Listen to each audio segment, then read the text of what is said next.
It's okay for me to be the high priced option. And if you didn't make that decision, chances are that your default was being the low price option. Think about a pie. Think about, Thanksgiving, you're cutting a slice of pie, and then all of a sudden you just turn your knife just a little bit and say, you know what? I think I want a bigger slice.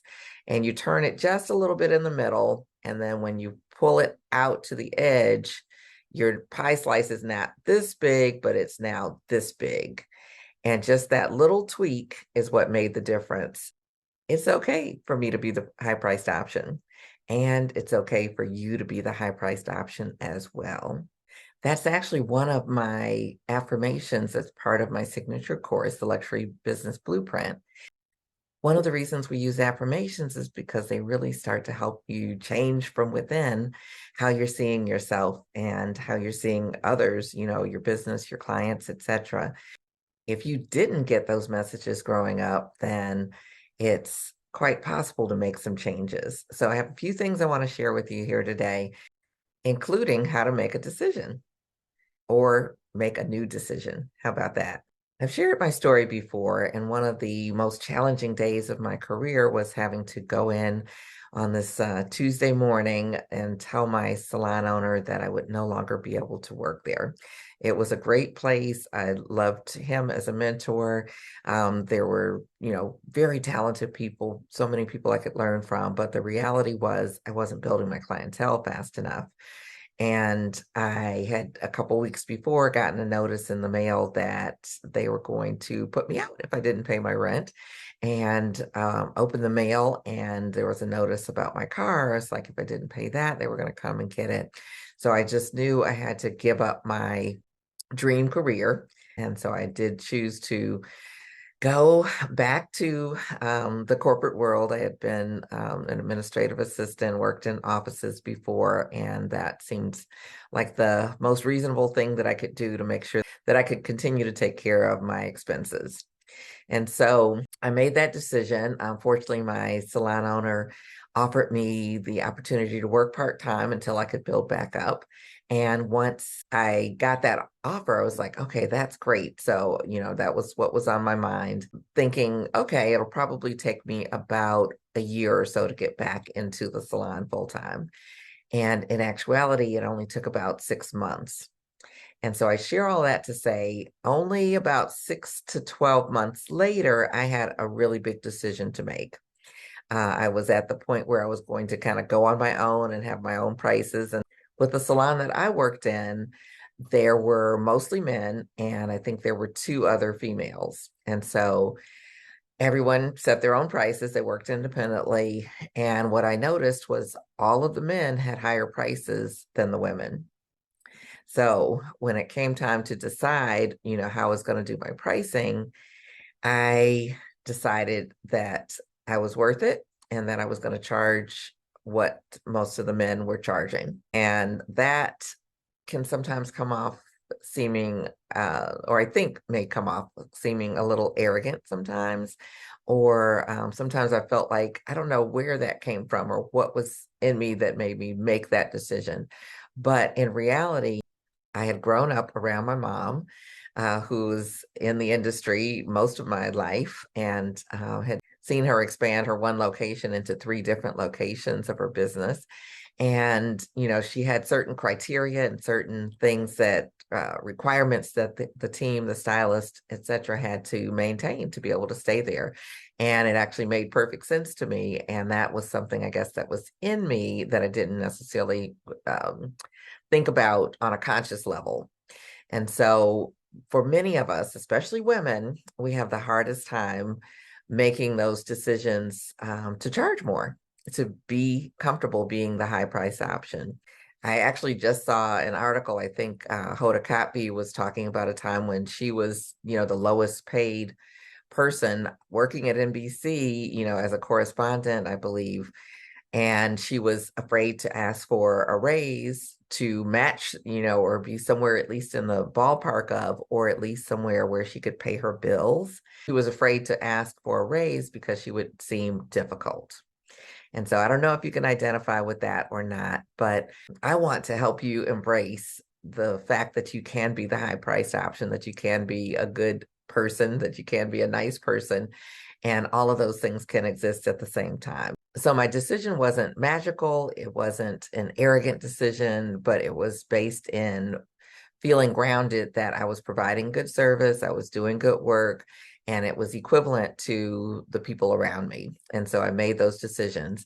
One of the things that I want to share is that you really don't have anything to prove. A lot of times when we talk about raising prices, it's like, okay, well, I have to validate myself or justify my prices to my clients, or in some way prove to myself by taking another class or getting another certification or what have you, that I'm worth it.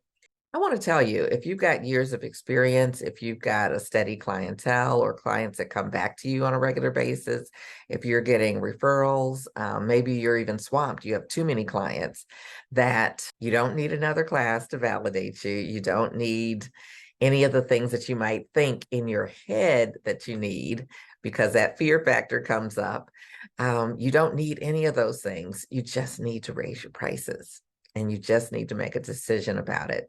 So I want to walk you through a decision-making process. This is just 6 steps that you can utilize to actually make a decision. And it could be based for really any decision, but particularly around getting to be a little comfortable, not saying go all the way, but getting to be at least a little bit comfortable with being the high price option. Number 1, identify your goal. What is it that you want? What's calling your name? What has your heart in it? What excites you and what do you want to accomplish? What's that big goal for you? And when you kind of figure it out, start to make it more specific and more measurable. A lot of times we say, oh, I want to make more money. That's not specific or measurable. It's like if we say, I want to make $50,000 this year, then we'll either know at the end of the year that we did it, that we fell a little short, or that we went over. It's like it makes it specific, it makes it measurable, and it makes it so that you can know if you actually hit the goal. If you just say, I want to make a lot of money, what's a lot? And so we often don't reach our goals because they're not clear. And so we don't even know where the target is. We're just all over the place trying to make it happen. So number 1 is identify your goal. Number 2, gather information. Is there someone else that you know who may have done something like that before? That may be a resource for you to tap into. Maybe there isn't something else, but maybe you have to spend a little time thinking, a little time, maybe doing some research or what have you. I remember a time when I was in cosmetology school and I had this idea or concept in my mind for this haircutting contest.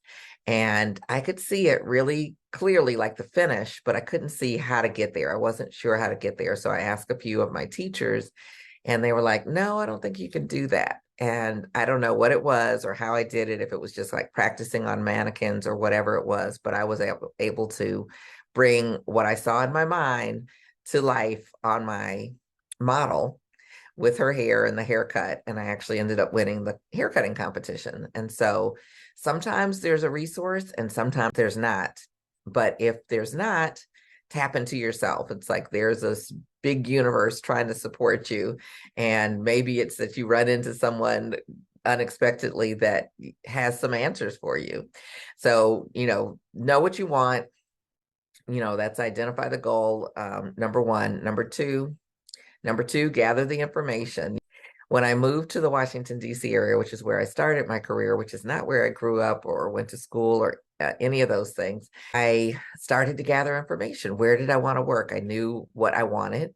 I knew I wanted to be a salon owner at some point. I knew that I wasn't ready to be a salon owner. I knew that I had a great support with my mom to guide me, but she wasn't there physically, and I would be doing it in that city I was living in. And so, I took my time and I really researched, and I talked to people on the street. Oh, who did your hair? And I talked to people, about different salons. I looked up different salons. I went and I interviewed and I asked questions and all of those kind of things.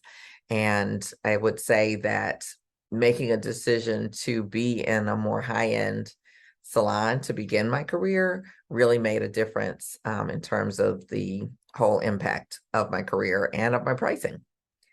Number three, consider the consequences. And it's not just the consequences of, if I try and maybe I fail or it doesn't work out, or maybe, I put my prices at some point and maybe I have to bring it back down or something like that to meet the demands, the supply and demand of the place where I'm located. But it's more about the consequences. What if you don't try it? What if you don't go for your goal? That's what I want you to think about the consequences of most. It's like, what is it costing you to stay where you are? And that cost is probably much higher than you could even imagine. So take the chance, make those leaps and put those consequences down for yourself, like write them down so that you can actually know this is what I want to do. And these things could happen, but if I never take the leap, these things probably will happen. And number four is all about shifting your mindset, because if we don't believe that we can do it, then most times we can't do it. I think Henry Ford said it best. It's like, if you believe you can, or if you believe you can't, you're right. And so it's really shifting your mind. It's like using things like affirmations, hanging around people who are already doing it, and seeing that, okay, maybe it's possible. Sometimes we can't always step right into like, oh, yes, I can do that. Sometimes it's about, you know, opening the door a little bit. It's like, I could possibly do that. And just making sure that that is part of the equation. And it's not only about believing it's possible, but believing it's possible for you. So keep all of that in mind. And so number five, we got to take some action. It's like, take the actions that go with that decision. For me, in terms of making that decision, it was really about, okay, I've decided that I'm, where I'm going to set my prices. Now I have to communicate it to my clients. And now I have to deliver, the quality of work that I want to deliver on a consistent basis, and make sure that they're always happy and that there isn't a question mark as far as the quality and everything that they're receiving in exchange for the pricing. Take the actions, take the steps, whether it's printing up something to go on your station or printing up a price list for whatever type of business that you have. And finally, number six, accountability. Get the help, the support, the accountability, all of the things that you may need to be able to make that decision, make that leap. It can show up in ways, I had great mentors. It can show up as coaches. It can show up as reading. It can show up as going on to YouTube. There's so many different resources, and maybe it's just forming a group of friends to say, hey, we're going to support each other through, whatever decisions or whatever goals that we have for ourselves. It's like, we will be here together to support each other, to make sure we stay on task, because it's easy to get lax and fall off the wagon. There are a couple ways that I can support you if you're looking for that. I am a business coach, and so I can offer you coaching, and we can do that, on a one-on-one basis. I do occasionally have group coaching as well. And the signature training that I mentioned is like, if you're looking for premium pricing to kind of move into that category, to really embrace being the high price option, not just, putting your toe in the water, but actually doing it. It will change the trajectory of your career. It's called the Luxury Business Blueprint, and I'll leave a link below. You can take a look at it. I'd love to meet with you and see if it's right for you. Last, it's like, if you have been waiting to raise your prices, you need to raise your prices, but you haven't raised them, that fear monster is probably looming pretty large. And I want to let you know that it's like, I've put together a training that's specifically for that. It's called the Quick and Simple Pricing Formula Bundle. The main training is the Quick and Simple Pricing Formula. And we'll go through very simply, very quickly, with a formula that you can use to actually raise your prices in the next few weeks. And so it's pretty powerful by itself. But in order to raise your prices and make sure that you're creating a profitable business, you need to know your numbers. And so I've included one of my most popular trainings, which is called Where's Your Money, Honey? And it's for creative people. It's for people who don't really necessarily love numbers, but we want to put those things in place so that we can actually make sure that we are profitable, that it's making sense. And there's also a get out of debt system to help you if you have any credit cards or those types of debts that you want to eliminate.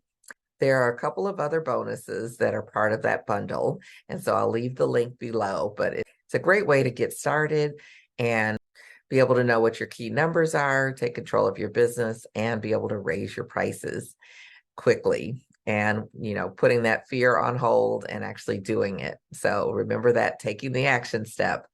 That's what I want you to do, one way or the other. Get the support that you need. That's our number 6. If you've somehow chosen or decided, whether you were conscious of it or not, to be the low cost option, you now have the opportunity, if you desire, to become the high cost option, or you could choose somewhere in the middle. But nothing will happen if you don't take the actions. So I want to encourage you that the decisions you make today will make a big difference. So decide wisely, decide what you like, and then go for it. So I want to thank you for joining me today. And I'd love to know, just one thing that stood out for you on today's episode. So this is Miki Wright. I'm with beautysuperstars.com. And I look forward to seeing you next time. Raise your prices and change your life. But I would encourage you to make sure that you are on track with yourself, your pricing, your business, to be able to reach the goals that you have set for yourself and for your family.